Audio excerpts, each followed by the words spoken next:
Hello everyone, welcome back to my channel. तर आज मी बनवणार आहे ढेमसाची डाळ टाकून भाजी. ढेमसाच्या भाजीत मी चना डाळ टाकणार आहे. खूप मस्त चव लागते. तर सर्वात आधी मी ढेमसाला मस्त पाण्याने धुवून घेतलं. त्याचं जे टोकावर काळं काळं राहते ते पण छान काढून घ्यायचं. सर्व ढेमसं धुवून झाले.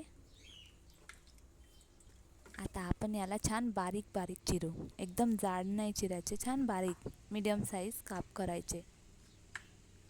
बघा तुम्ही मी कशी करत आहोत तर त्याचप्रमाणे करायचे. मी डाळ आधीच भिजू घालून ठेवली होती. तर बघा पूर्ण मी चिरून घेतले. आता मी 3 टमाटर आणि 1 कांदा छान बारीक चिरून घेणार आहे. त्यासोबत सांबार पण चिरून घेते. तर बघा भाजीसाठी मी एवढं साहित्य काढलं आहे. चना डाळ, लसूण, अद्रक कांडून घेतलेला आहे. सांबार, टमाटर, कांदा चिरून घेतला आहे. आता घालू भाजीला फोडणी. तर मी कढईत तेल टाकून गरम होऊ दिलं. तेल गरम होताच त्यामध्ये मी छान कांदा टाकला व त्याला थोडं होऊन दिलं. ते होताच त्यामध्ये मी टाकलं लसूण जिरं काढलेलं. ते होताच मी टमाटर टाकले व त्याला छान 5 मिनिटं शिजू द्यायचं. टमाटर छान असं ते होताच त्यामध्ये तिखट, हळद टाकून घेतली आणि मीठ पण मी आधीच टाकलं टमाटरमध्ये. मीठ जर आधीच टाकलं तर टमाटर लवकर गलते, लवकर शिजून जाते. टमाटर, तिखट, मीठ शिजलं की आपण चना डाळ टाकू.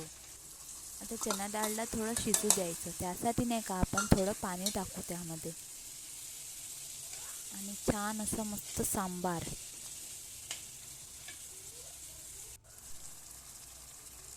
आता थोडं पाणी टाकून याला थोडा वेळ शिजू देऊ.